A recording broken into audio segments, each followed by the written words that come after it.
Hello friends, કેમ છો બધા? Good morning. સવારના 5 વાગ્યા છે અને આપણે જાગી ગયા છે અને બ્રશ કરી લીધું છે અને મોઢું ધોઈ લીધું છે, કારણ કે આપણે આજે જવાનું છે યોગા કરવા માટે.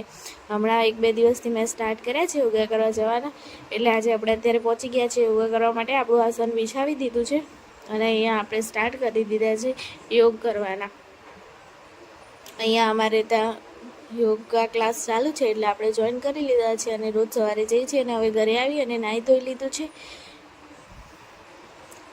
નાહી ધોઈને હું રેડી થઈ ગઈ છું અને અહીંયા આપણે પૂજા કરવા માટે બેસી ગયા હતા.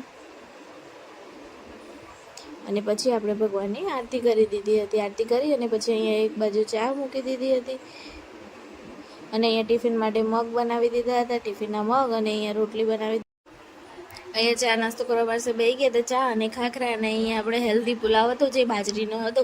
અને પછી આપણે નીકળી ગયા હતા ઓફિસ જવા માટે. અને અહીંયા ખપ કરતા આપણે પહોંચી ગયા છીએ ઓફિસ. અને પછી અહીંયા આપણે કરી દીધું પંચિંગ. અને અહીંયા આપણે આપણા વાળ ભીના હતા એટલે ખુલ્લા કરીને બેસી ગયા. અને હવે આપણે કરી દઈએ કામ સ્ટાર્ટ, કારણ કે ઓફિસનો ટાઈમ થઈ ગયો છે અને કામ પણ સ્ટાર્ટ કરવાનું છે, એટલે આપણે ફટાફટ કામ કરી દીધું સ્ટાર્ટ. અને પછી અહીંયા લંચ પડી ગયો હતો, એટલે આપણે આપણો ચોલો ઉઠાવી અને નીકળી પડ્યા હતા લંચ કરવા માટે. તો અહીંયા આપણે લંચ કરવા માટે બેસી ગયા હતા. અને પછી આપણે બ્રેકમાં નીચે આવ્યા અને નીચે રિસેપ્શનિસ્ટ ટેબલ ઉપર આપણે થોડી વાર ખુરશીમાં ગોળ ગોળ ઘુમેડી મારી અને પછી થોડી વાર બેસી અને આપણે લંચ પૂરો થાય ત્યાર પછી પાછા કામ ઉપર લાગી ગયા હતા.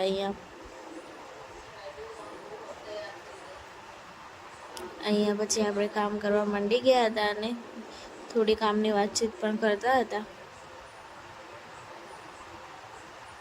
અને પછી હવે આવી ગઈ હતી આપણી ચા. કાકાએ સરસ મજાની ચા બનાવી હતી અને ચા પીતા પીતા પંચાયત તો મારે ચાલુ જ હોય, એટલે આપણે થોડી ઘણી પંચાયત કરી દીધી અને ચા પણ પીવાની ચાલુ હતી.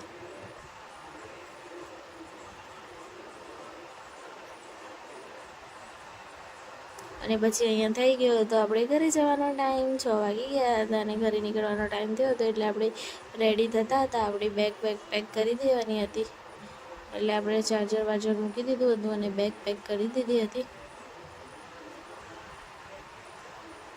અને પછી આપણે કરી સિસ્ટમ શટડાઉન અને નીકળી ગયા ઘરે જવા માટે. અને પછી અહીંયા ઘરે આવી સાંજે ભગવાનની આરતી કરી આપણે. અને પછી અહીંયા જમી અને રાત્રે નીકળી ગયા હતા આંટો મારવા માટે. અને પછી અહીંયા મારા હસબન્ડને શેરડીનો રસ પીવો હતો, એટલે મેં શેરડીનો રસ પીધો. અને મને આજ દાવતની જીરા લીધી હતી. મારે આજે રસ નહોતો પીવો, એટલે મેં આ જીરાની બોટલ લીધી હતી. અને મારા હસબન્ડ માટે શેરડીનો રસ, એમણે શેરડીનો રસ પીધો અને મેં આ જીરા પીધી. અને પછી ઘરે આવી ગયા. તો મિત્રો, તમને આ બ્લોગ કેવો લાગ્યો તે કમેન્ટમાં જરૂરથી જણાવજો. અહીંયા કરી બ્લોગનો એન્ડ. લાઇક, શેર અને સબસ્ક્રાઈબ કરવાનું ભૂલતા નહીં અને ફેસબુકમાં ફોલો કરજો. આવજો.